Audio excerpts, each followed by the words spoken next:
'n taalkaart uitgebring. En in daai taalkaart kan jy sien duidelik in die hele land hoe die hele land nou eintlik geskei is in verskillende tale. Die eerste een is kultuur. In taal weet verduidelik dan geloof en etnisiteit. Wat is die verskil tussen self-determination and secession? Whereas secession means you break away completely. Divorce. You divorce and you become a country on your own. So you have an internal self-determination and an external self-determination. I mean, that is hindering The process. your right to self-determination. It's hindering the process, which means, yes, they are in violation of international law. Now we have an opportunity where we have a land that is going to be able to be governed without a majority. That is going to oppress us. I think the most important industry to look at is not the diamonds or the gold or the oil. It's actually the farmers. Welkom by Boermedia. Nou, ons praat nog steeds oor selfbeskikking en ons wil uitvind wat het verkeerd gegaan. Hoekom is die selfbeskikking prosesse en wetgewing en dinge nog nie lekker in plek nie? Nou, ons het vanaand hierso by ons twee gaste wat ek graag aan julle wil voorstel en hulle is voorstanders vir selfbeskikkings. Hulle doen baie moeite en hulle verstaan nie hierdie konsep beter as die gewone ou op straat en dan sal vir ons die kompleksiteit hierso vandag bietjie kan verduidelik. Richard Botha, advokaat Richard Botha, julle het hom nou al geken, ons het al met hom 'n gesprek gevoer en hierso het ons vir Dr Shawn Stewart. Hy is ook betrokke by 'n selfbeskikkingsinisiatief. Richard, welkom weer eens hier by ons en Dr Shawn vir jou ook. Baie Welkom. dankie.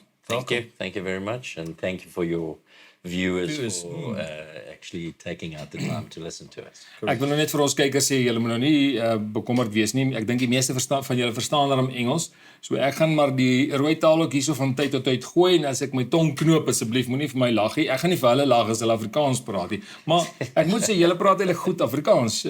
Dr. Shawn, ek dink jy praat Ek probeer, ek dink ek weet 7 woorde in Afrikaans en dan as ek van hulle uitloop, dan skiet ek onmiddellik oor na die hemellikse taal. Nou, ons in Afrikaans voel dieselfde. Ons ken 3 woorde en 3 woorde in Engels. Dis yes, no en Land Rover. Daarna het ons Braaivleis. Jammer, dis Afrikaans. Dankie vir die Afrikaanse woord. Maar laat ons wegtrek. Kom ek begin by jou. Ek dink jy is eintlik die hoofpersoon met wie ons graag wil praat want jy is nou betrokke by Verenigde Kaapse State en jy praat van julle is 'n transitional authority. Ja. So verduidelik dit gou vir ons net so voordat ons wegspring want ons gaan nou oor selfbeskikking praat. Ons gaan praat oor die prosesse wat hulle gedoen het, wat verkeerd gegaan het volgens hulle, hoe die politiek in die afgelope 30 jaar gepresteer het of nie gepresteer het nie. En dan gaan ons kyk na oplossings, moontlike oplossings wat hulle voorstel en hoe dit kan werk. Verenigde Kaapse State Transitional Authority. Kan ek by julle, hoe kan ek dit vra so? Wat is julle eindplan? Wat is julle Die eindplan is eintlik selfbeskikking van ons volk, ons mense. En die mense wat ons nou noem mense, 'n people in die internasionale wet is 'n people wat moet baie spesifiek gedefinieer word vir internasionale wet. So die internasionale wet vra wie is julle mense? Wie is die mense wat nou moet uitkom? En is baie interessant, in 2011 het hulle 'n sensus gedoen in Suid-Afrika, die ANC het dit gedoen, en hulle het die taalkaart uitgebring. En in daai taalkaart kan jy sien duidelik in die hele land, hoe die hele land nou eintlik geskei is in verskillende tale. net op grond van taal? Net van grond van taal. Jy sien in internasionale wet, en ek wil nie, as ek nou verskillend spring, jy moet my net keer, want in ons grondwet, gee hulle net vir ons in 235 twee verskillende punte in kultuur en taal. Maar in internasionale wet is daar 4 van hulle. Dis nou 4 pilare. 4 pilare, presies. Waarop ek selfbeskikking kan eien, own. Of eis, okay, ja. Te eis, okay. Ja. So, die eerste een is kultuur. In taal het van dan geloof en etnisiteit. So daai verskillende 4 punte, enige van die 4 is genoeg om begin om 'n mens te definieer. Maar jy moet in die proses moet jy die 5de punt hê, en dit is dat jy 'n historiese tie and connection to die land, vir die land hê. So jy moet dit kan hê. If you don't have a historical time connection to the land, there's no point. So it's like us deciding we're going to go and take over Harare. Exactly. Ons het niks daar gedoen. So kom ek vra vir jou, die Afrikaner het voldoende aan daai vereistes. Absoluut. Jy sien, die landmasse wat ons beskryf vandag in the United Cape States is eintlik Afrikaans. En in daai omgewing, die requirements in international law requires that you go into an area, so the seceding minority, the minority that's running away from the majority oppressor, needs to be running away as a minority into a land that you are the majority. That's a very strange international requirement. You understand, Sir Richard? And you have to have a historical attachment. You must have a historical time connection to land. So, I mean, you're English speaking, you're Boermedia, so you got some good blood in, and then you. I'm sorry. Okay. So you've come from somewhere and you landed somewhere, and your people moved from that place to where you are now. I mean, I've got Scottish descent. My Scots people landed in the Cape, and we then moved to wherever we all are now across the world, and specifically in our country. But now, how far, can I just ask a question?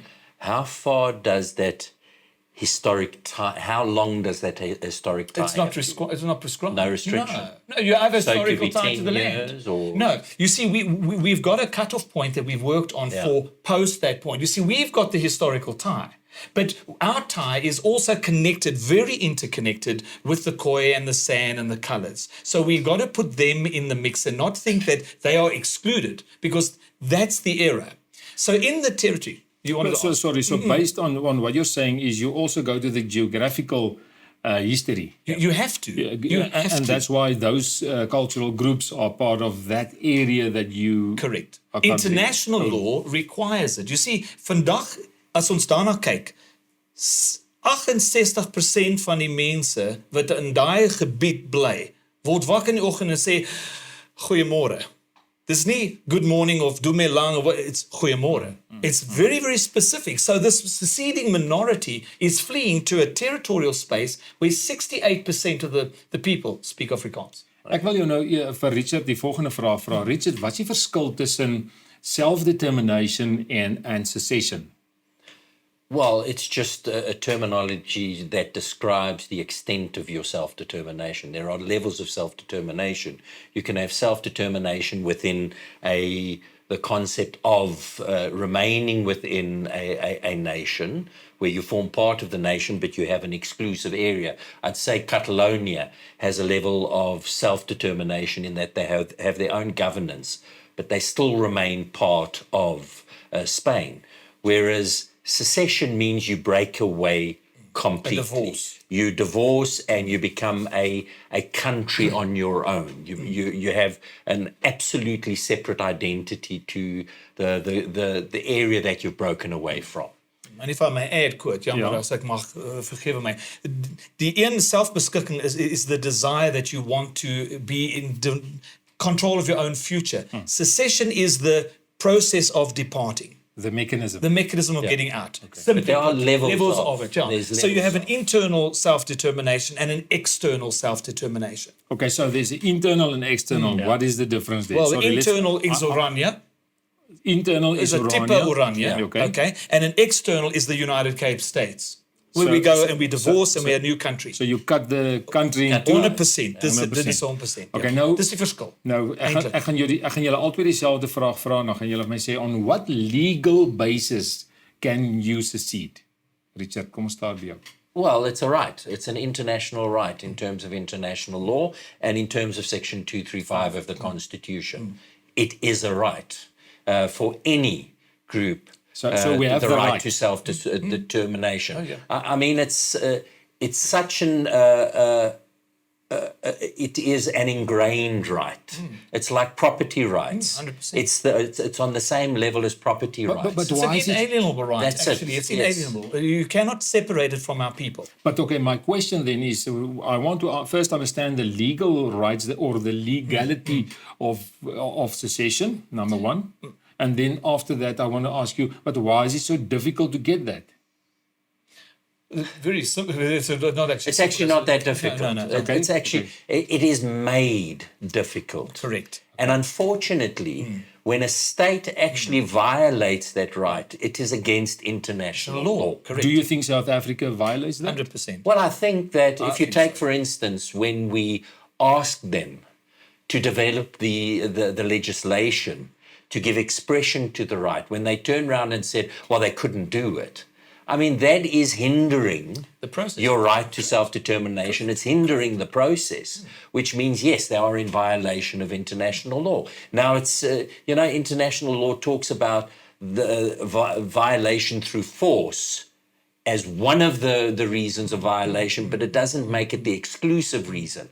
I believe anything that you do to stop a person from achieving their right to self-determination, you're in violation of international law. But Shawn, that law, if the South African government will make a law that will basically sabotage themselves, why would they do that? They wouldn't. And that's why they wrote that specific 235 with a sting in the tail.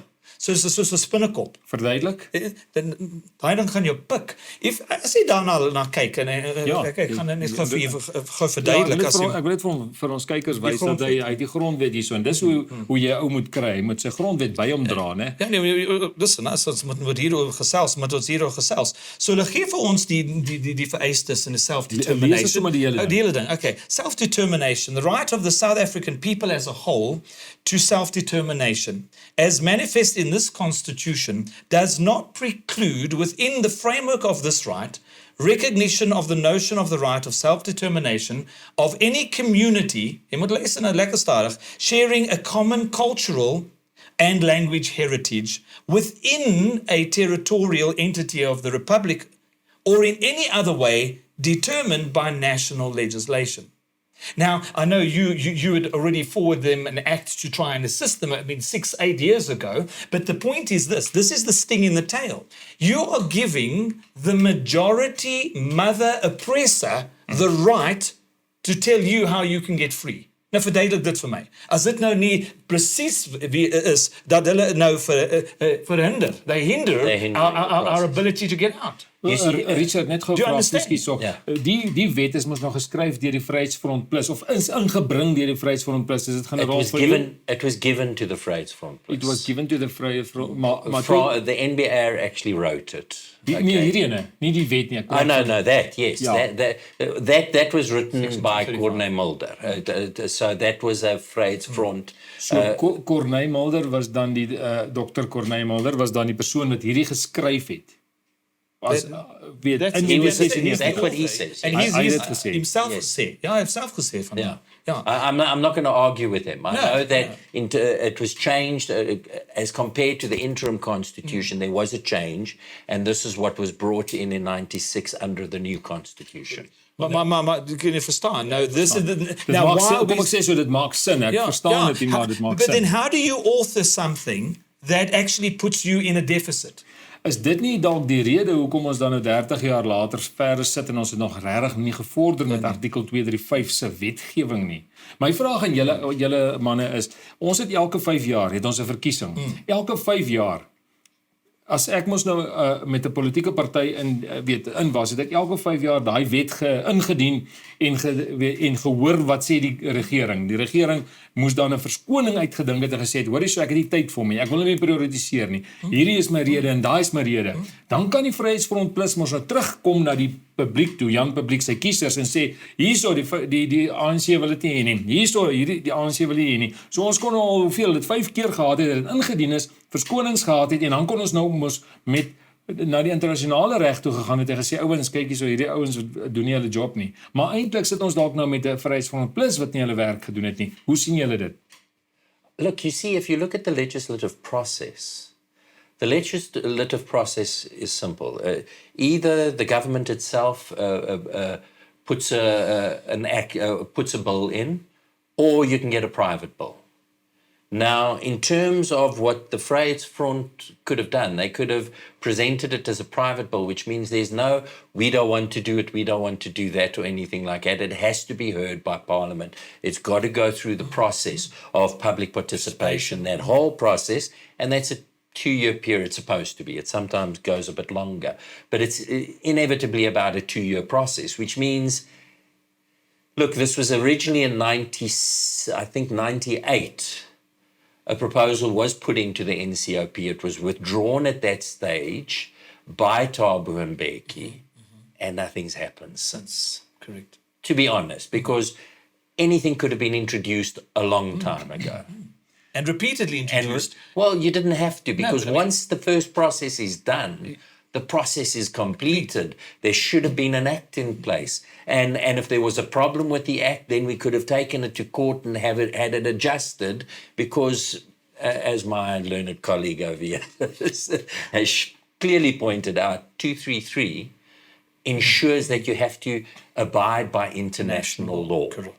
Jy het net nou 'n law daarso gelees. Wil jy nie dit vir ons net gou weer lees en net vir ons verduidelik hoe interpreteer jy daai stukkie wat jy daar gelees het? No, well, this isn't actually a law. This is an opinion. This is an opinion based on international requirements. Okay.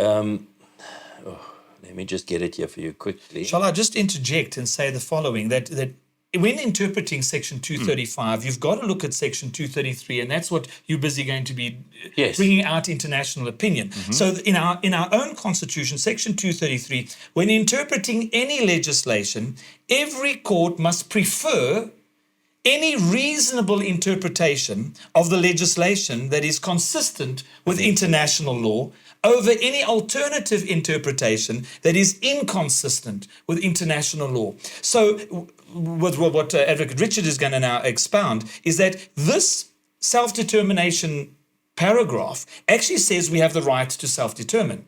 Now, because they say we can't, we got to wait for national legislation, what, is one of the reasons why we have looked at this thing not from inside the fishbowl, which this is, inside the fishbowl, but outside of the grondwet. And from the outside, we look in and say, hold on, can we self-determine? Yes. Well, let's interpret that from international law. Now, international law says the right of all people to self-determination is one of the core principles of international law. And by virtue of erga omnes statutes, it is responsibility of all states to ensure that this right is realized. Simple. All states, all countries, all nations, all peoples, That's it. It's Worldwide. as simple as that. It says here the obstruction or violation of this principle, particularly through the use of force, which means not only through the use of force, but particularly through the use of force, which means obstruction, any obstruction.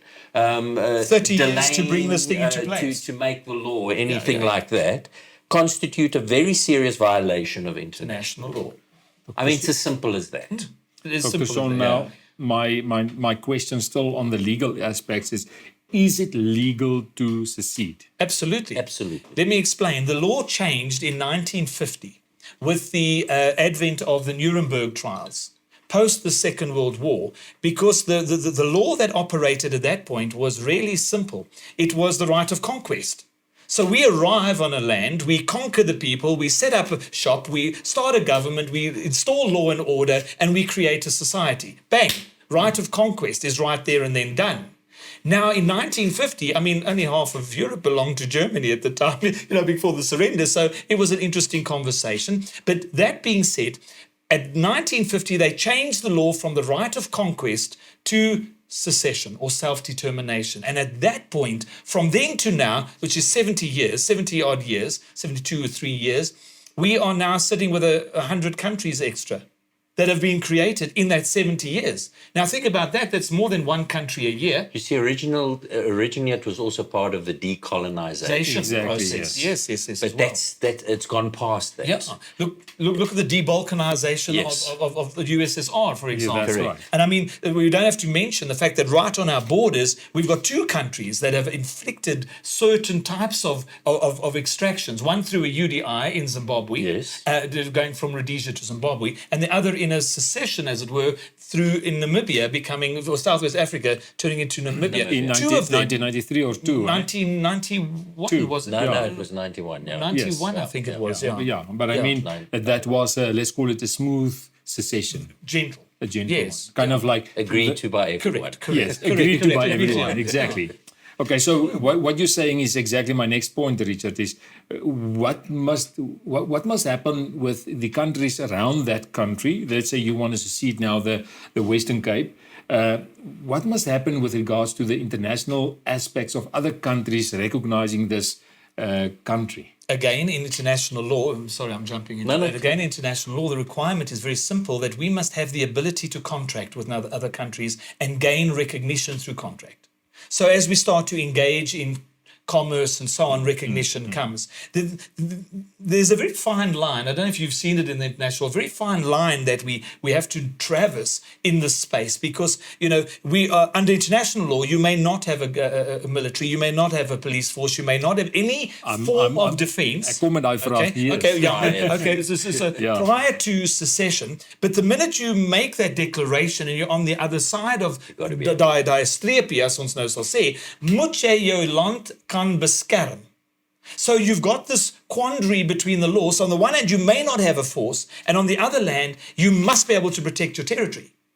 Goed. So ek moet terugkom na daai vraag, jy gaan my terugbring, maar voordat ek wil verder gaan, wil ek net graag vir ons kykers sê is dat die grootste belangrikste ding wat julle nodig het om hierdie secession te doen is mense, is 'n mandaat, is die will of the people. Ja, die mense wat daarvoor moet stem, julle het 'n mandaat nodig. So, hoe bepaal julle daai mandaat? Hoe weet julle dit is die geval? Want ek bedoel, terwyl ons weet nou dat in die Weskaap is verstaan die mense dit dalk beter, maar nou kom ons ook agter dat die ouens met die rooi bereis begin dit ook verstaan en nou ry hulle die mense soontoe en nou het hulle ry hulle mense aan om die demografie te verander. Ja. Hoe gaan julle, hoe weet julle of julle steun het vir secessie? I think there's an argument around historical tie to the land. I think if you use hegemony to try and change the demographics, you'll be able to argue those points. Right. But in terms of international law. Correct. But you're actually on the money, to be honest with you, good advocate. The interesting thing is that once you define your people, because that's very important in international, you've got to define who your people are, what is the territory they're going to govern, and once you've defined those people, when it comes to gaining a vote, as it were, to secede, or gaining the mandate to secede, you're in a position where the people must decide at 50% plus one, not the populace of. So as hulle aangevoer is, ingery is, great, I'm so nice that you're here, maar die probleem is nie van die mense nie. You're not one of us. Jy antwoord my vraag. My volgende vraag is aan jou, wat maak ek nou met die mense buite kan die staat? Kom ons sê daar's mense wat in die Noord-Transvaal of Limpopo sit en hulle weet hulle is eintlik voel nie gemaklik daar nie, maar hulle wil ook nou nie Kaap toe trek nie. Ja. Hoe maak jy met daai tipe ouens? Kan ek 'n bietjie uitbrei vir 'n oomblik? Ek het baie gesels met ons Boermense and being a Scotsman, there's a little bit of a synergy between our peoples. Ons is selfde mense, Ons is selfde bloed, ons almal beklei. Bloed. Nee, absoluut. Waar is die swart? Kom ons sort hierdie probleem uit, nee. Maar die probleem is dat as ek kyk vir ons mense, en ons is ons mense, verstaan? As ons kyk vir ons mense, ek kyk met trots op ons mense, want if you look at these people, they have a history that is unbelievable. Most of our historical background has come from fleeing Roman persecution, from the Roman Church specifically, and we all fled, whether it was from Holland, whether it was from Scotland, from France, from the UK, even we have part of Britain, of course, Americas even, there was a lot of people that have joined our people from even the Americas, especially with the trading of the ships and so on. But look at our people now for a minute, and dis hoekom ek verstaan nie ons boere nie, want as ek gaan 'n bietjie links draai nou, ek moet sê regs gaan nou met hierdie gaan 'n bietjie regs, bietjie ver regs om hierdie ding te verduidelik. Dalk kry jy vandag vir ons die antwoord, want ons het ook nog 'n antwoord. Kyk hierso, iets wat my verbaas is, as jy dink nou van ons volk, waarvandaan ons kom. Now, I'm not going to say Holland or Scotland or Scotland.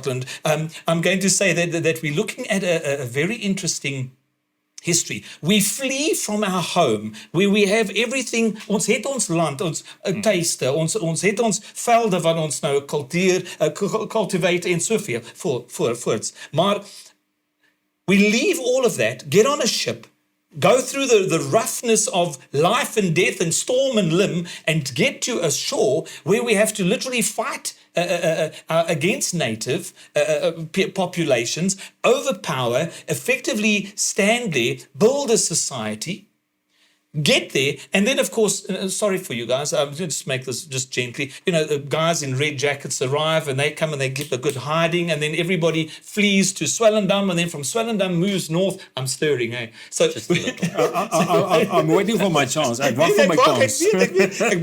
Maar hier is nou die punt. Ons los ons land weer. Ons los ons tuistes weer en ons gaan verder noord, Swellendam, dan los ons weer en gaan ons verder noord, and we eventually find ourselves right in the northern parts of our country. Now we have an opportunity where we have a land that is going to be able to be governed without a majority.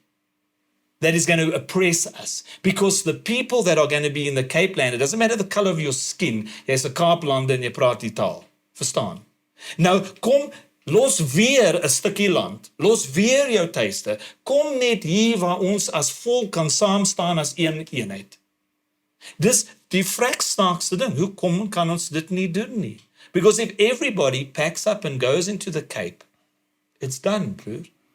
Maar dink jy die feit dat ons boere, ons mense wat nog op die plase is, hulle sien hulle self nog diep ingeweef in die boerderybedryf, en hy het mos nou daai plaas, kom ons sê in die ooste, 100 jaar, of is die derde, 54 geslag. Ek bedoel, dis tans, ons het al 'n paar boere gesien wat al hulle plase deur banke teruggevat is, en dan sien jy die trauma waardeur hy boer gaan wanneer hy plaas verloor. So ons kom dit ook agter dat die klein boere is in elk geval besig om ek wil amper of sê uit te sterf, om mooi te sê is, want hulle het of trek weg van die plase af as gevolg van plaasmoorde, wat nommer 1 is ook 'n rede is, en die ander een is hulle kry nie meer ekonomies volhoubaar geboer op die plaas en dan van die megaboere koop dan die plase op en hulle gaan aan. So dit is 'n tendens wat besig is om te gebeur. En dit is ons mense teen ons mense, nie? Korrek. Maar met ander woorde, hierdie ouens is nou maar harrekwas. En ek dink ons kan teruggaan na 1993, 94 toe, wat generaal Constant Viljoen, en ons kan nou maar die storie vertel, want ek bedoel dit is daar so, dat hy het van die boere gaan besoek en gebel en met hulle gepraat en hulle gesê, ouens, waar gaan ons in ons terme die volksstaat hê? En dan al die boere van hom sê, Constant, as dit nie hier op my plaas is nie, ondersteun ek jou nie. En dit wil ek tot versagting bring vir generaal Constant Viljoen, dat hy het 'n poging aangewend om te sê, omdat ons nie by eenstemmigheid, eendragtigheid kon kom destyds oor waar gaan die volksstaat wees nie, hierso is 'n ding, hier's 'n akkoord, hierso is 'n kontrak, ooreenkoms met hierdie nuwe regering, want hy het gesien, hy kon dit nou nie dalk reg kry nie, sodat hulle ten minste self kan daarna veg vir die ooreenkoms. Hoe sien julle? Ek wil graag praat van ons Afrikaners, ons boere se kant af. Hoe kan ons betrokke wees? Hoe kan ons die geveg wat ons geglo het en gehoop het, ons nou weer kon regkry om weer ons self-determination te kry op dan nou internasionale regte basis? Hoe gaan ons daai ding regtrek? As ek mag begin, asseblief. I think the advocate gave a very, very good clue to that in his last interview, as ek moet eerlik wees, want hy het iets daar gesê, as ons nou net 'n bietjie geluister het, kan ons dalk miskien iets uitwerk. You see, our people are an incredible people. We're an incredible nation. We stand in the midst of adversity and we create things of beyond world class. We have the ability to create, and I mean, good, looking at you guys, I mean, older than me, both of you, but I mean, you guys have been sitting on your hands. I've been sitting on my hands for 30 years. Ek het ideas, ek het desires, I've got passions, I've got visions, I've got fantasies we want to go and do and build and create. And this is our people. Dis ons mense, ons het dit gedoen, ons gaan dit weer doen. But ons mag nie. Wat die regering sê ons mag nie. Maar wat het ons verlam met ons aan die regering? As ons terugkom as 'n eenheid, as 'n land, dan is ons terug weer. En dan kan ons begin. Maar as ons dit nie kan doen in een land, want dit is my plaas, en as dit nie nou die volksstaat is, dan kom ons terug na iets wat Advocate Richard said very, very clearly last time that there are cantons and micro-cantons, and those are things, we sub-cantons. We've got to look at that, and we've got to see that within the context of the United Cape States, because we are breaking the Cape up into states within the United Cape States, where you're going to have people groups that are very specific groups in their own culture, their own language, their own religion, and they are not going to be interfered with. Nou ons boere verstaan nie altyd daai taal wat jy nou gepraat het, van kantone. Ons het al gehoor van die kantone en ons weet van die goede. Wat ek nou by jou wil vra is, kan 'n boer wat 10,000 hektaar het in die ooste van die land en die een in die noorde van die land en die een in die, kom ons noem dit hier in die Vrystaat, kan ons 3 kantone het in daai 3 verskillende plekke? Well, you see, an individual can't be a canton. It has to be a governed. So wat is die grootte? Hoeveel? Well, as I said in the last interview, the smallest canton in Switzerland is 15 square kilometers and 30,000 people, which means you're talking potentially 3 wards of a city could make up a canton. And in actual fact, the cantons are that close in Switzerland, where it's literally a street that separates the one from the other. Orania is nog nie eens 'n kanton nie. Ja, maar hy is 'n kanton, want hy is selfbeheerend. Verstaan jy? He can create his own laws, he can police his own laws, and he can manage his own affairs. Yes, that's a canton. Up until the point that they decide to repossess his land and so on, because he's not completely free. Do you understand? And this is why, yes, he's right, but no. No, you see, a canton, actually, I'm going to disagree with you. Okay, all right, cool. You see, if you look at the system that they're talking about Western Cape based on language. Well, not Western Cape, but the area Western that half of the country, Western half of the country that speaks Afrikaans.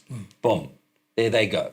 They are independent, sovereign nation. The same as the 29 nations within Switzerland. They're sovereign nations. The little one of 30,000 people is sovereign, which means they own the land. Now, in terms of that, if you have sub-cantons based on language. Right. Pretoria East, for instance, which is predominantly Afrikaans, could stand as a canton. Yes. But a sub-canton to those that have gone before, effectively. That's it. This is where we're not differing, Sir Richard, but the difference is that right now, Orania is a little state on its own. Yes. Until you walk out the front door. And then you've got to go to like you said, you've got to operate in rand, and until somebody with a red beret decides that I'm taking that land and I'm turning it into a whatever. Until the government comes and says we don't like it. Correct, 100%. Or they nationalise land. So ons is nog, hulle is baie sterk nog onder die Suid-Afrikaanse 100%. Maar as ons nou uitkom in die VKS, the United Cape States, they will be actually in our territory. And then there will be a complete canton on their own and they can govern themselves without any question. Because then, doen jou eie ding. Ons gaan jou nie beheer nie. Dit is wat selfbeskikking is. Ons is nie hier om jou vas te vat. We've had 30 years of it. Genoeg nou, broer, asseblief. Let's just be free. The principles that we're talking about are the exact same. The fact that they're developing identifiable groupings within the area that they're dealing with is the exact same that we propagate in that we're saying, but instead of just making it for the Afrikaners, we go, actually, this is a right that everybody has. Exactly. And we say the ANC, the centralist communists, are oppressing their own people. I mean, if you think of what happened to the Boputswana, here you had a thriving a community. Correct. They had all the mineral rights. They had everything that they required in order to make themselves a successful nation, and they did. Correct. They were a successful nation. I mean, they had us going there and gambling because we weren't allowed to, and they had the law there, which means they were making their own laws as well. They were independent. Correct. However, what did the ANC do as soon as they came into power? They took away their mineral rights and took away their ability to look after themselves. So you see, I think we're on the same page 100%. Where we say it is about sovereignty and it's about the right for you to take that which has been ordained to you by the piece of ground that you're sitting on, and to utilize it to the best of your ability to create a future for yourself and your family. And your family. Correct. That's and in the new United Cape States, and in the United Cape States, when you get that land, it's yours, and the mineral rights are yours. And what's above you is yours, and nobody may take that away from you. This is a part of the founding principles of the United Cape States. Nou, as ons boere wat hierna luister nou nie hierdie as aantreklik vind nie, of wat dan weet ek nie anders nie, want ek bedoel ons boere is van 2000 af word ons minerale regte weggevat. Water. Just water. Nee broer, is op jou grond is jou nou, asseblief. En so kan ons aangaan. Nee. So, maar wat ek jou wil vra is, op julle webbladsy het ek gesien, julle praat ook van hier in die Noordweste, is dit die Tswanas wat jy van praat? En dan praat julle van 'n ander groepe waarmee julle ook praat. Om aan dieselfde konsepte soos die Zulus. Ons praat met baie mense, maar dit is 'n verskillende fase. Goed. Die eerste fase wat ons moet nou oor verduidelik nou, is die Kaap. Want dit het die hele wettige proses onder die bel, al klaar. Maar nou is my vraag nou, julle praat van 'n transitional authority, in Afrikaans is dit oorgangs autoriteit, of kom ons sê oorgangsregering. Met ander woorde is, julle het nou al gaan werk doen om 'n regering, 'n tydelike regering daar te stel, so as die Corporate defense, right? So kom ons sê nou maar, né? Cyril Ramaphosa stap môre uit en hy sê, goed, hierdie ouens van die United Cape States, ek gee vir julle 'n stuk grond. Kom teken hom. Baie dankie. Dan gaan julle hom teken, julle het nou al klaar die regering in plek. Alles, ons gaan môreoggend begin. Die enigste ding wat julle dan nou wil in plek bring is dan nou, kom ons noem met julle polisieering en julle militêre magte, julle mediese. Die probleem is, onthou, ons is onder internasionale wet. Ons kan nie nou opstaan met gewere. Dan is dit nie 'n sesseering nie, dit is 'n military coup. Ja. Verstaan? Is 'n hele verskillende definisie. So ons moet sesseer en uitgaan. As ons teken met die regering en sê jy kan maar uit, as dit nou nodig is, dit is eintlik onder internasionale wet is nie nodig nie. Ons kan uitgaan. Ons het al klaar al die legal prosesse klaar gedoen. Dis klaar. I mean, we're confirming with Richard now that when they denied his act for Section 235, they further confirming the internal remedial or remedies for internal self-determination. Anything that we want to process through, it's gone. They've closed all the avenues of remediation. The exhaustion of internal remediation. It's done.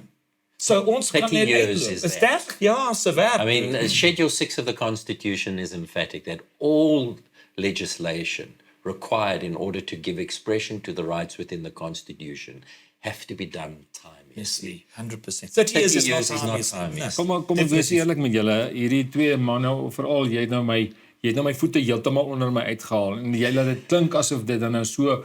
Hoekom is ons nie daar nie? Ons staan nie saam nie, broer. Ons staan nie as 'n mens saam. Nee, maar ek probeer vir jou sê, onthou nou ons beweeg in die Afrikaanse kringe, ons beweeg onder die ander persone wat ons nou, ons hoop partykeer die politieke partye sit, in ons geval die Vryheidsfront Plus. Nou, hulle kry my nie eens opgewonde gepraat soos wat jy my nou opgewonde gemaak het nie, alhoewel jy in die Kaap is en ek graag sou wil gehad het, dit moet hier so in Pretoria wees, maar kom het by 'n punt uit dat ons net kan sê dat ons net ernstig iets reg kry, wat ons net dan nou daai breek kan maak. So, hoe kry ons ons mense gemobiliseer om te kan sê, glo aan hierdie ding? Dis deel van die proses. You see, and that's the changing the narrative. Presies. En as ek mag nou iets 'n vroeë vraag nou antwoord. Wat van die mense wat sit in Pretoria en in die Kaap? Wat van hom? En daai ou wat nou sit in die Noord-Transvaal? En wat van die ou wat sit in Canada of die US of onder internasionale wet. Nou luister baie mooi hierna. Jy gaan jouself amper vererg, so opgewonde. Jy meen ek gaan iemand anders te slaan? Nee, broer, is that the wrong word? This is so exciting. Nee, the expats have had to leave the country because they're fearing for their lives. Under international law. And you see, economic deprivation is also a form of oppression. And warfare, 100%. So everything that has happened, I mean, the affirmative actions, all those things, those are economic oppression. The fact that they're trying to kill Afrikaans in skole and on skole. All of that is all oppression. oppression. All That's of this all goes to the oppression. legal case. And so the key people in the Northern Transvaal and in Canada and Australia, they can all get onto the website, put their names in, all of their names count. So the minute we get over to the new land, into the new Cape, United Cape States, all of the expats around the world who have the right to vote and to put their mandate down to say we want the Cape to be free are instantaneous. Not the ones that vote. Every expat is immediately a citizen of the Nederland. But wat is julle probleem dan? Ek hoor dan as al amper al 1 miljoen mense wat al expats is. Meer. Ons werk met hulle ook. Veral Afrikaners. Ja, nee, ons praat van ons mense.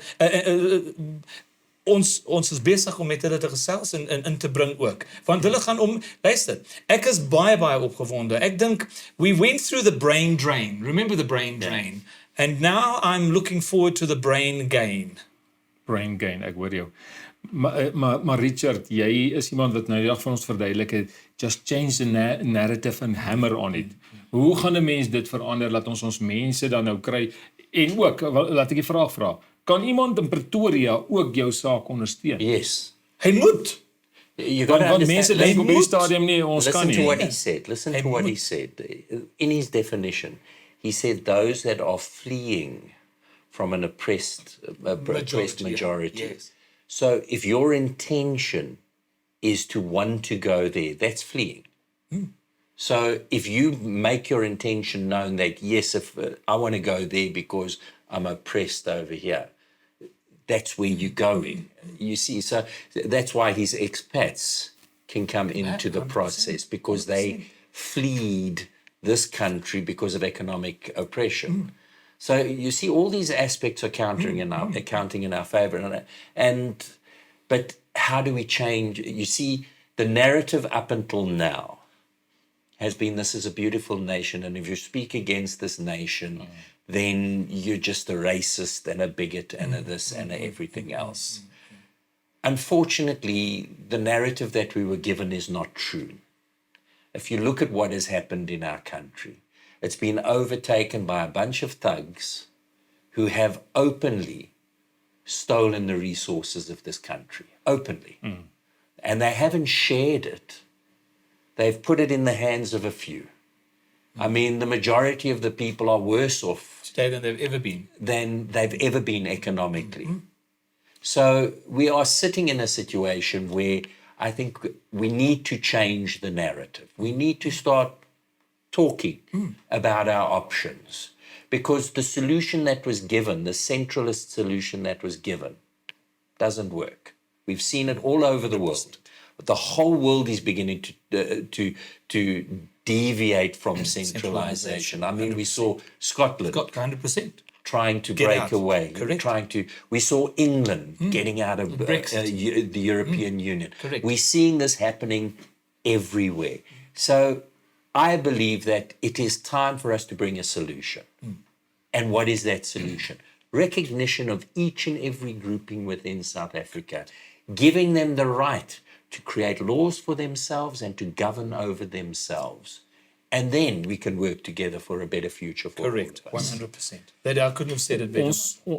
Baie dankie. Ons het nou gepraat oor die wet in Suid-Afrika. Ons het nou gepraat oor die mense van Suid-Afrika wat moet voorberei en waar hulle self kan posisioneer en hoe hulle die saak kan steun. Nou kom ons praat gou oor die internasionale lande. Julle het so vinnig daaraan geraak, maar ek wil nou praat spesifiek van, kom ons kyk BRICS en ons kyk Amerika en ons kyk watter ander lande ook. As jy nou dit in ag neem, dink jy dat daar enigstens dat ons regering op 'n plek is dat hy dalk miskien aan die BRICS kant gaan hang as Amerika vir ons steun gee, of dat Amerika iets gaan doen wanneer die BRICS lande vir ons vir julle steun gee? Hoe sien jy daai twee pole speel uit op julle plan? You've got me asking two questions really in that, so I'm going to try and answer it in a different way than what you expect. Good. I'm looking at the United Cape States. We have a strapline, the Cape Lande first, die Kaaplande eerste. Not America first, or France first, but the Cape Lander Or Russia or China. Yeah, ons Make the mense, Cape great. Make the Cape great. I'm not going to go there. Right. So, I have an understanding in mind. It's a good idea, but I mean, I'm not going there because I've got to answer your question. At the end of the day, I think what it's about is at the end of the day, it is an autonomous country that needs to think in its own best interests. And the best interests of the people. So here's the second part of the question. If we are the Cape people, and I'm talking about all of us that came from the Cape because we've got a historical tie and connection to the Cape, we are a nation of people that I believe within 3, maybe 5, at a horrible push, but in 3 years, we're a first world nation again. Now, to answer your question, why would I choose BRICS and not America? Why would I choose America and not BRICS? Why not both? Why can't we have the understanding of Switzerland? Why must we defer to the one or defer to the other at the detriment of the Cape Lander? Ek sê nee. Why can't we have both? You giving me 2 choices. I'm saying, but hold on, daar's 'n derde opsie. And I say both. Nou maar jy kan nie, sê wie? Nee, die persepsie bestaan dat hierdie twee ouens nie. Nee, maar hoekom? Hoekom kan ons nie for the improvement of our people negotiate with both? If our objective at the end of the day is to bring about harmony between all nations within the southern part of Africa, South Africa, Southern Africa, all the way up, neutrality is the best policy to follow. Switzerland has gone through 2 wars, never got involved, Never got invaded. neutral, never got invaded, stayed out of it. And they've managed to come about with a standard that the whole world follows called the Nobel Prize. I mean, you see, so sometimes it's best to just sit on the side and say, guys, do what you want to do, but you know what, we're not getting involved. There are many of these wars that if you pick one, you're going to have half the world your enemy. You pick the other one, you're going to have the other war. I'm saying, hold on, why must I get into that fight? It's 5,000, 7,000 miles away from us. It's nothing to do with nothing to do with us right now. Right now, the Cape Lander is the important lander. And that's where I'm coming from. Die Kaaplander is die belang. Nie die rest van die wêreld, nie. When the time comes, we will negotiate for the betterment and the improvement of all Cape Landers. Full stop. Second scenario now. Cyril Ramaphosa, after he's nadat hy gesê het, hy gee nou die Kaap vir julle kan maar kom, besluit dat teen en sê, nee, gits, ek het 'n fout gemaak. Julle kan hom nie kom vat nie. International law says you must be able to protect your borders. Yes. Nou wil ek jou vra, dis nou waarna toe ek beweeg. So, daar's ook 'n ding wat julle praat van UDI, Unilateral Declaration of Independence, yes. Wanneer skop hy in en wanneer gaan dit 'n sagte proses of 'n gladde proses wees? Wat is die verskil? Hoe werk dit? Look, UDI happens when a people just say we're walking away. There's no political process. Okay, that was Rhodesia did the. It could have been. Yeah. Goeie gedagte. My voorvraag is, kan die Zulus met Nkonyama Trust daai area kan hulle nou UDI? By definition, they should be able to, yes, by definition. But remember, UDI is more of an aggressive stance versus more of a soft movement. However, the right to UDI that the United Cape States possesses, because of the legal process that we have and has been followed, and because of the many requirements of international that have been fulfilled, we are done. The legal process is done. We are already traveling very, very close to the minimum requirement for the support base. We're going to convert the support base in the referendum into a mandated group. Under UDI principle, we can call a UDI at any point in time where the Cape Lander is at threat. So if Cyril decides, nee, julle gaan nie uit nie, ons gaan nou die militêr vir jou stuur. Whoop, boing, there goes the border, enough, UDI. Because now we're under military threat. If we go into a collapse of the economy, bang, we UDIs because it's a threat on our people. We can UDI at any point that is necessary to protect the Cape Lander first. I think however, the process is for it to be a recognized process, more of a recognized, if you had the referendum, yes, where Now, can I throw something at you Yes. that you might not know, which is quite, and forgive me for being presumptuous for your advocate status, but because I'm going to get hit, it's a good money. The requirement for the referendum, do you know that may happen post UDI? Yes. It doesn't have to happen pre-UDI. No, I know, but calling the referendum is part of the process. Because and it can happen even post the UDI at the first elections, for example. But you see, like, for instance, with Scotland, and this is why I'm just, in terms of international law, Scotland gave the intention that they wanted to break away. Correct. And now, in terms of their law, yes, they call a referendum, and the 50 plus 1%, 50 plus 1 gives them that right. Yes. If you have that referendum, Yes. and you don't get the numbers, Yes. then you stand a problem of legitimacy. But now here's an interesting fact. In the 2011 census, Yes. at that time is where we put the pin in the legal process of the starting block. So it's like a crime scene. You take all the photographs of the crime scene. Doesn't matter what happened afterwards. Those photographs are the crime scene. Yeah. So, excuse me, the election, the census that took place there gave us a couple of things, the land map and so on, as well as an amount of people that were registered as minorities in the voting. Yes. So that was about 3.978 million, somewhere there, give or take. So we've just said, 50% of that is, extra plus, call it 2 million, and then we over the plus 1 mark. Yeah. So that doesn't change. No. So that because that's the beginning of the legal process. Yeah. So once we cross the 2 million mark, by definition, we're done. Correct.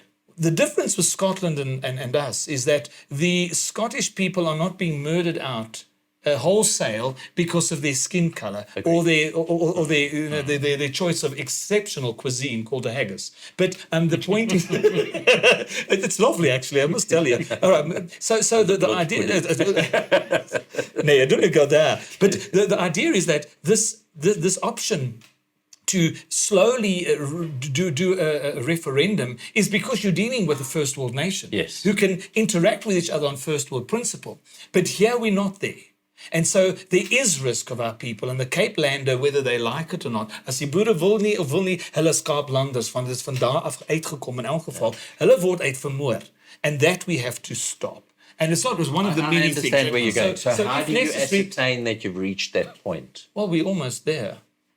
How do you ascertain The that? numbers are the final point. So you It have is going, proof of- we are going there, yes. We are going there at a speed. And I must tell you, I'm very excited. And the more we get our people involved, the quicker we're going to be there and we can be out. Het julle hoe groot lyk julle mandaat tans? Hoeveel ondersteuners het julle? At the moment, support base, 1.4 million on our website. Okay, so 1.4 million on our website. So, but you need at least 2,000. 2 million. Actually more, but you want to. No, look, as ek moet eerlik wees met jou, ek soek nie 2 miljoen in een nie. Ek soek 5 miljoen. Ja. Dis You want the majority. ek You want mik vir the 5 serious, miljoen. serious. Want in ons nuwe land, ons mense moet ons mense wees. Yeah.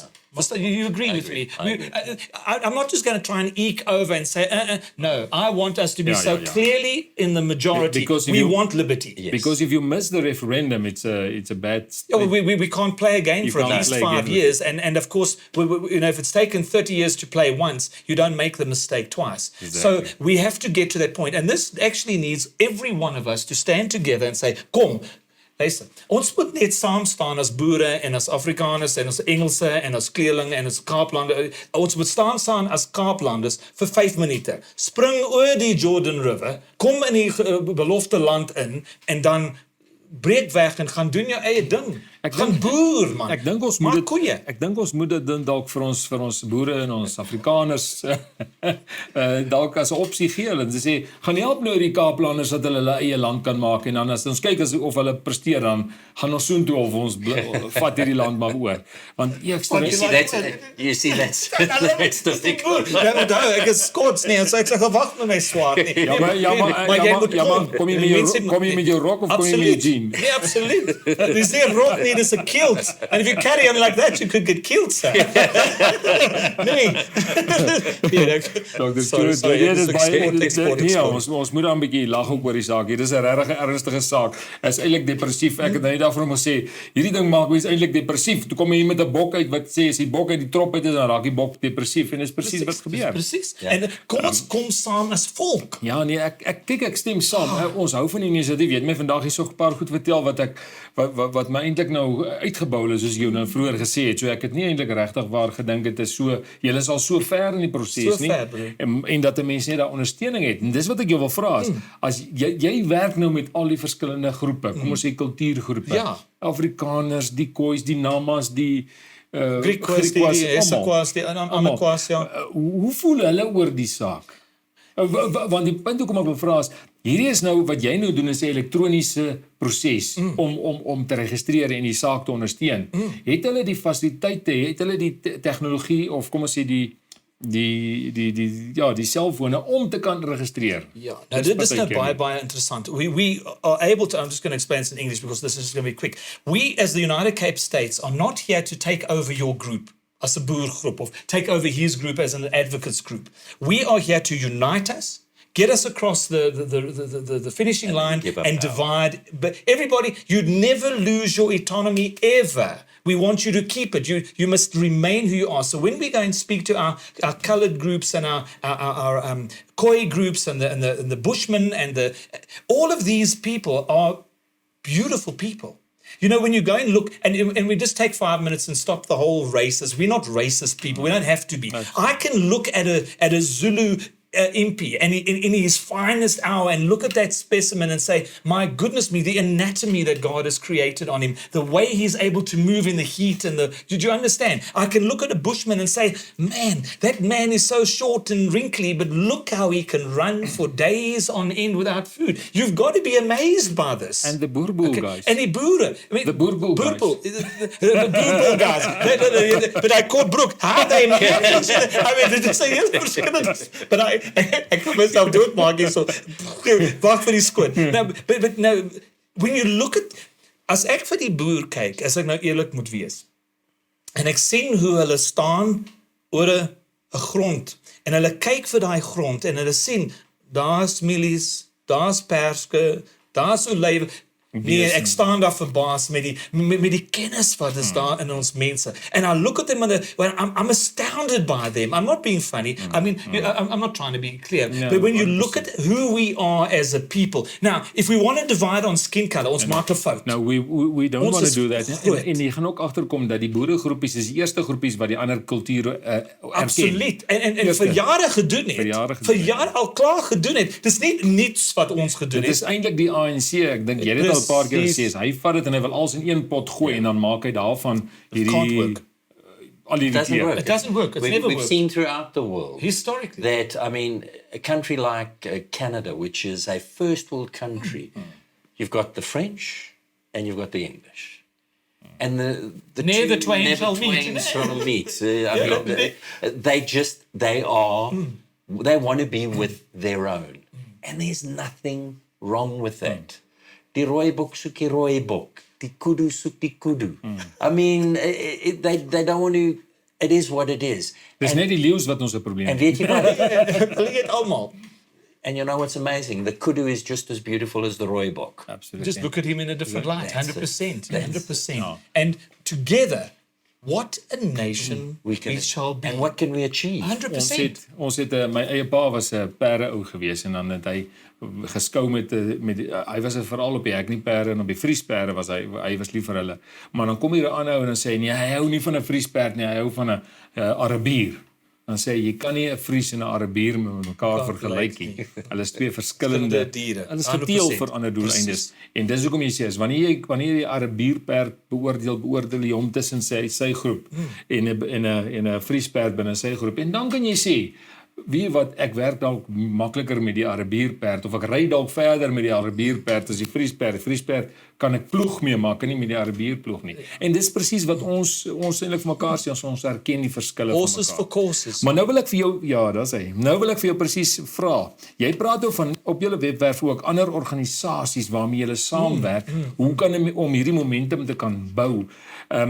Het julle politieke partye betrokke by julle organisasies of wil julle hulle nie daarheen? Nee, ons het nie eintlik nie, want hulle wil nie inklim nie, Ja. vir baie verskillende redes. Ons dink ons weet. Ja, Wat is die precies, hoofredes? 100%. But remember that this process has to be a legal extraction. There can never be a political solution. Goed. Ek sal so gou vinnig vir u sê. Die rede is, how does a minority group ever beat a majority group? It's a numbers game. 5 million doesn't beat 60 million. It doesn't matter how many times you cut it, 5 million doesn't beat 60 million. Finished. Any day of the week. En politiek is 'n numbers game. That's all it is. And it's not the numbers of the people voting, it's the numbers of the people counting. And dis nie in ons hande nie. I think the political process, and that's where the Freedom Front was given the mandate, is to get the mechanisms in place in order to achieve it. But the final achievement is that political party is basically going to have to give up power because it's no longer going to exist within this entity. Absolutely, It's got to definitely go not. and establish itself within that entity. And there, it might never establish itself within that entity. But it's like Farage, who started UKIP for the sole purpose of getting Brexit to happen. When Brexit happened, what He was happened done. to UKIP? He was It fell done, yeah. apart. And I think that's unfortunately, we haven't gotten a political party that has realized what the actual mandate should have been.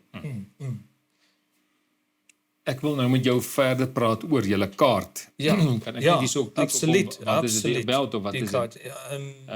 Ja, info, I think it might of be. info, kan info or, wees. Of ek moet net afgaan hierso. no, it's not there. O, dit Ja, die is- kaart, ja, dan kan jy Ag, daar daai- kyk. daai is Ja, goed dit- genoeg, hy is Dis goed goed genoeg, ja. So, as ons nou hier kyk na julle kaart en ons sal vir ons kykers die kaart hier inspeel, julle het hierso nou al hoeveel gebiede? Vat ons gou daardeur daai gebiede wat jy There's nine areas. So one is a territory and the other a starter.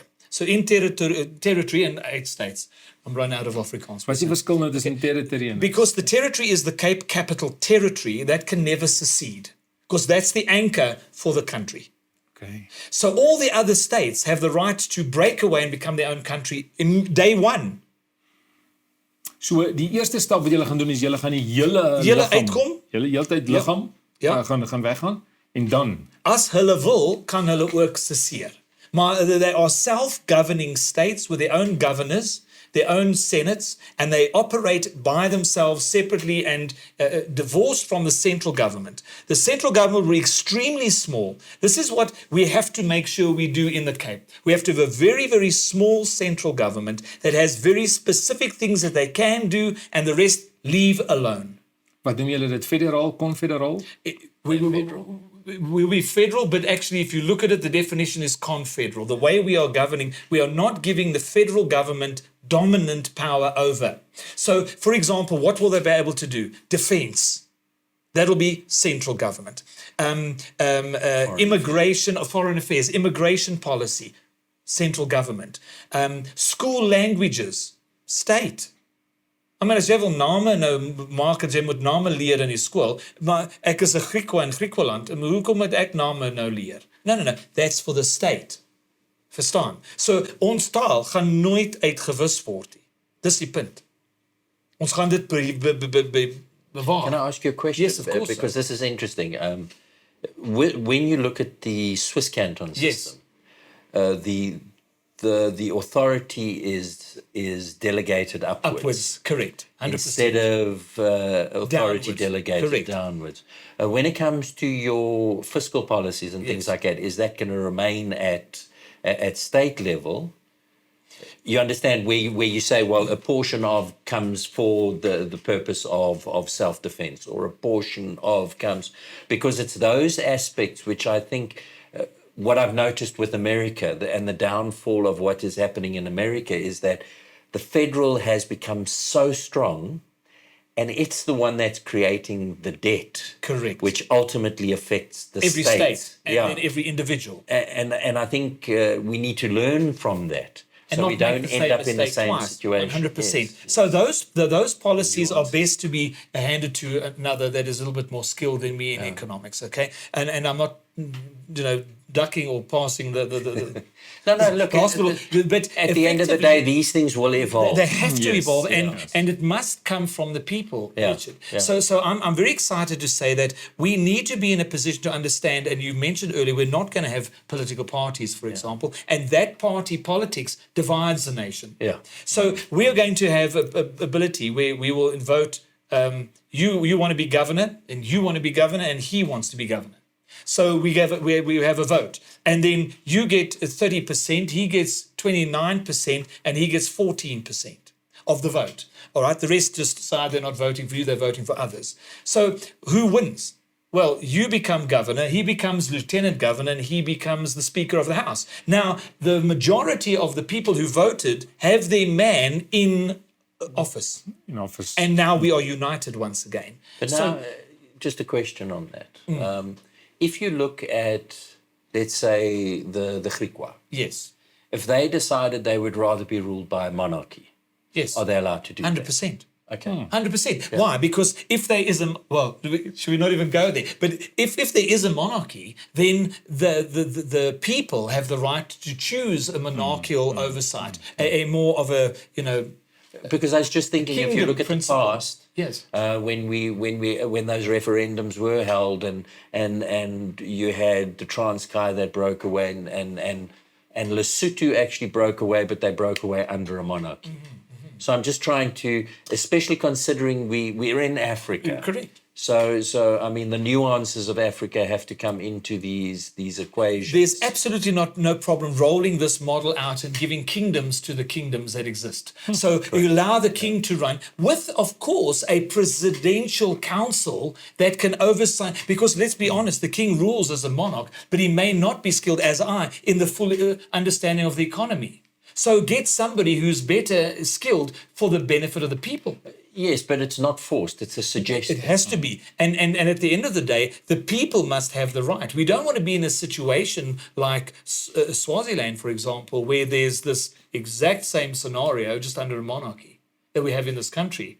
Did you understand? So we've got to be able to remember, there's two things that we must always keep in mind, is we've got to be able to see this to save our people now from the current situation, and not put them into a second problem where they are found in a worse situation down the line. Because remember, the Cape Lander first.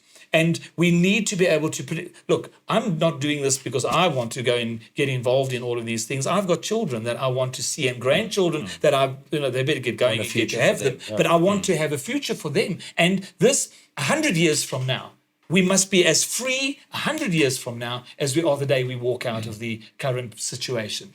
And that's the hard work. Hoe wil julle nou hê moet die state gaan die state byvoorbeeld, want van daai state gaan byvoorbeeld nou beter wees met beesboerdery, die ander met skaapboerdery, die ander met hulle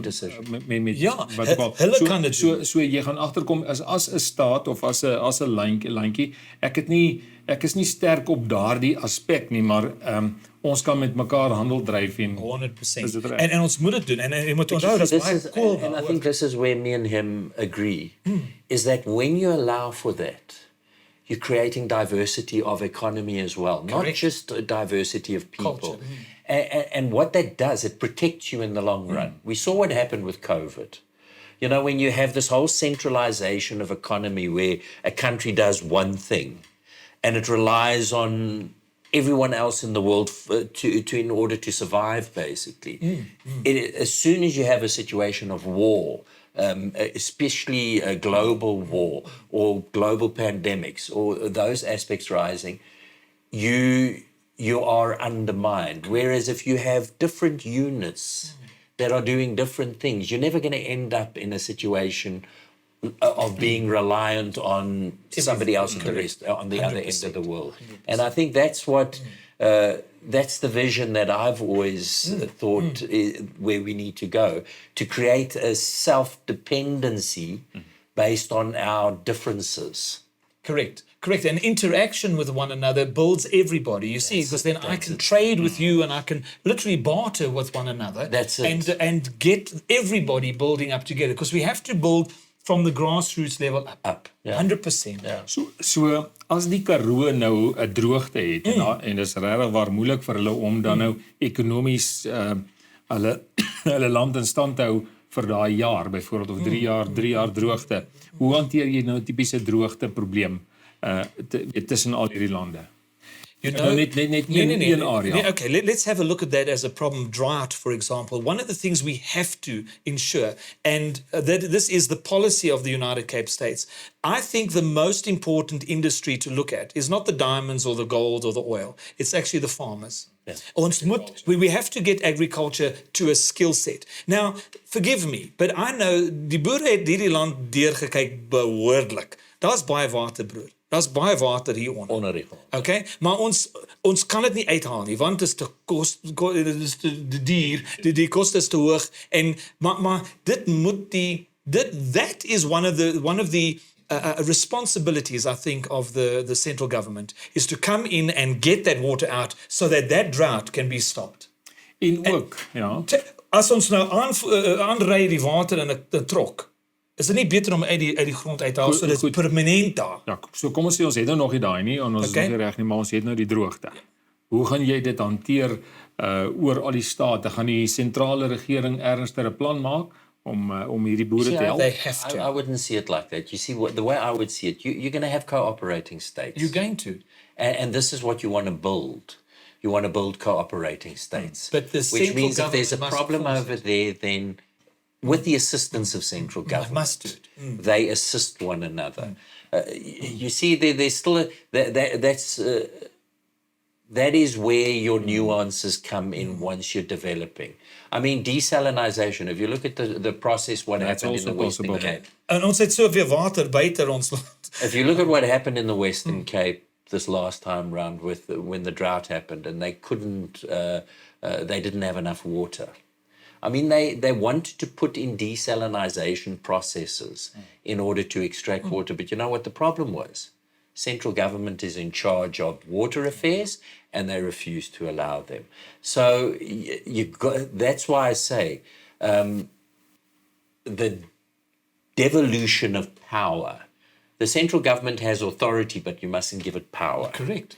You understand? The power must lie in the parts. Their power must be to make the Cape Lander great. To use your earlier. That was the only thing that must be. We have to limit central government, absolutely. But their function is to empower people to create. Listen, we talk about desalinization. I wonder what ons mense kan uitdink om water van die lug uit te haal. And if we were just given the opportunity, 30 years of sitting on your hands doing nothing. Richard, can you imagine what we could create? I mean, you see a woestyn, nee. I'm looking at the Garden of Eden. Ja, maar dis wat ek nou presies wil sê is, julle het die woestyn, so daar gaan moet baie kreatiewe planne gemaak word om die woestyn weer groen te kry. We've seen examples of it in the world. If you just take Israel right now. The greenery that has taken place in that country, the fact that they export food out of a desert.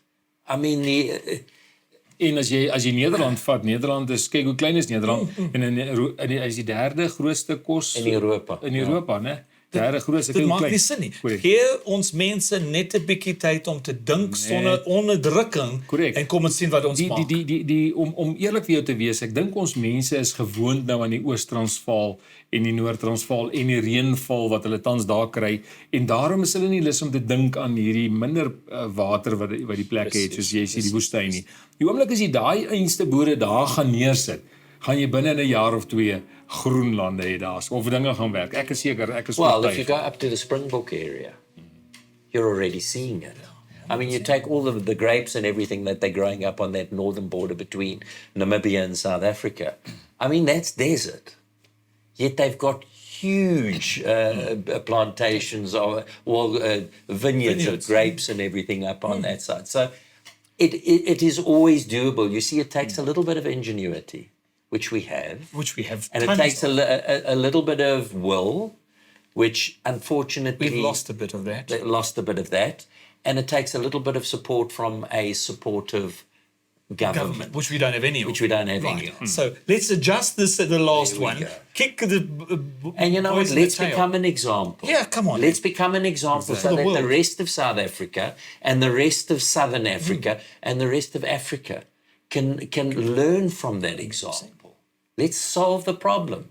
Gentlemen, let's wrap this one up. Kom ons maak hom toe. Ek dink ons gaan vir Richard gee vir ons gou net jou som gou vir ons die gesprek op in die punte wat jy belangrik ag. Kom ons begin by die probleem. Dit wat jy sien wat hulle besig is mee en wat jy jou laaste woord vir ons mense en dan gaan ek jou laaste woord gee. Selle. Dankie.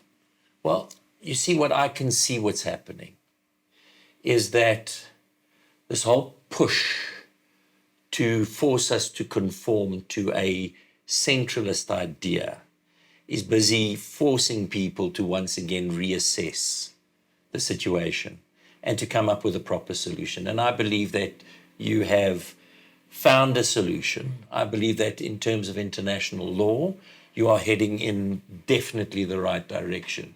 And I believe that, unfortunately, you have a central government which has stymied this process the whole way. They haven't recognized the truth of what was said in this constitution. That was what it was created when it said unity and diversity. They've tried to do away with the diversity, and they've just tried to force a centralization. And we've seen it in everything that this government has done. And I think that we have hope. You see, that's the thing. We're not lost. We're not going to go the same route as the other African nations, because we're not going anywhere. We're here, and we want this to work. We're not here because we want to oppress our neighbors. That's never what it's not what it's about. We're here because we want to give everybody the opportunity to have their time in the sunshine as well. I think that up until now, everyone's made mistakes in this country, but I believe we can rectify them. And I believe we can create a better future. And I want to thank you for this opportunity to have been part of this and to have really been able to sit and deliberate around. Well, a lot of fun. And it's important to get this in mind. You didn't know everything about the United Cape States before this interview, so did he convince you? No, you see, the thing is, I'm looking for a solution. Yes. And if it's the United Cape States that comes up with the solution, perfect. Does it matter? As long as just get out. That's it. And as long as we recognize the different families we have within this nation, within this country, because we have multiple families. Yeah. You know, and we need to recognize those families. The biggest fear I have is that the centralization works and we become this grey people that have no identity, that I cannot walk up to the Zulu and because he's no longer a Zulu. I cannot walk up to a Xhosa because he's no longer a Xhosa. I cannot walk up to my my Griqua brother because he's no longer a Griqua. We're all just this grey mass. That isn't beauty. That is just dull. I believe what we're creating is what it was supposed to be. Dr. Shawn, you've got the last word. Jy het nou die laaste woord om met ons mense te gesels. Ons ken nou die probleem en ons weet nou van die wettiese aspekte wat julle so bietjie mee wat nog uitgesorteer moet word, maar julle het 'n plan, julle het 'n webwerf. Vertel vir ons gou vir ons mense hoekom, waarom en wanneer. Wanneer? I wish tomorrow morning, maar ons het in 'n paar stappies moet ons nog doen. But I want to say this to you, Kurt. Thank you and to you, Adv Richard, for the opportunity to spend time with you. I enjoyed watching his interview. It was mind-thrilling. So we had a bit of a chat, together subsequently. But I want to tell you that I hope that this will have the same effect with you guys, that your inboxes will overflow. We'll get to that. You must give us your detail, but we'll do that at the end. I'll do that later. I'm looking at it completely different, Kurt. I want our people to unite temporarily. I don't want to take you over, that you come and you do what it's not what this is about. This is about retaining, as I said, autonomy so that we can go forward. I mean, Chris Barnard, You've got the CAT scan, you've got the Dolos, you've got the Rooivalk, you've got the G5, the G6 cannon. You've got, if I go on, I'm spending half the night discussing what we've done. This is who we are. We're the only nation in the world, I don't know if you know this, that designed and manufactured and built and created our own military power. We had intercontinental ballistic missile power. We maintained this as a powerful nation across the planet, and then we dismantled it.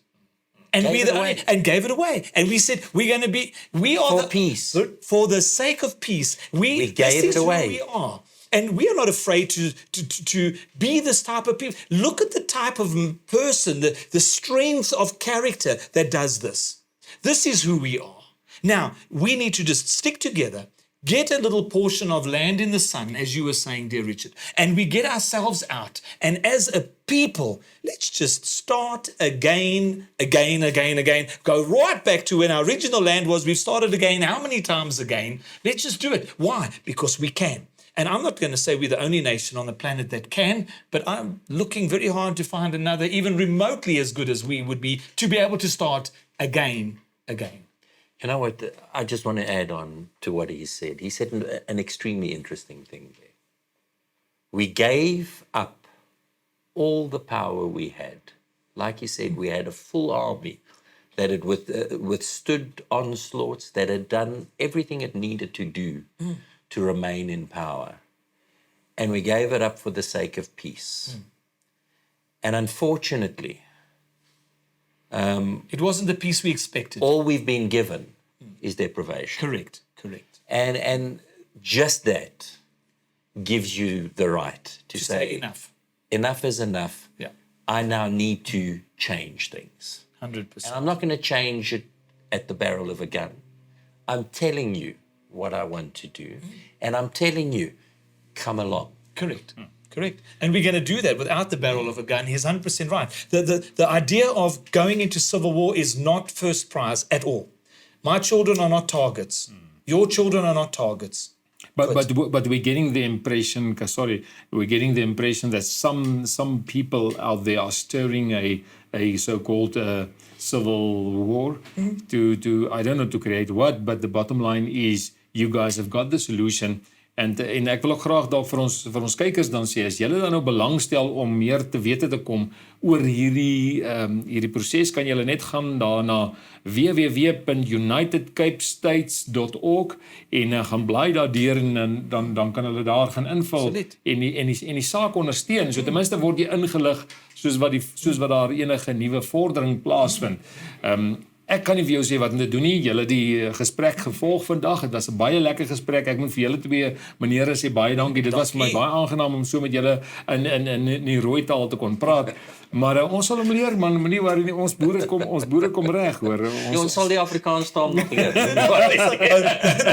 Nog 'n paar jaar moet vat, maar ons gaan leer. Maar wat ek vir jou wil sê, so as jy net vir ons jou kontakbesonderhede, nou moet jy versigtig wees om jou nommer te gee, maar jy moet dalk jou kontakbesonderhede gee. Hoe kan mense julle kontak om dan in ek wil amper sê hulle ondersteuning te gee, of as enige iemand vrae het julle 'n Telegram groep, het julle WhatsApp groepies, het julle 'n Facebook bladsy, hoe werk dit? We'll give all of those at the bottom of the description. But yes, we have Telegram groups, we've got WhatsApp groups, we've got twice a week we have people getting into chat, and where part of the Presidium sits and answers questions directly with individuals that want to know things. Now, you're absolutely welcome. UnitedCapeStates.org. Everything's there and available. Daar sê dames en here, ons wil vir julle sê dankie. Gaan blaai gerus deur die blaaie.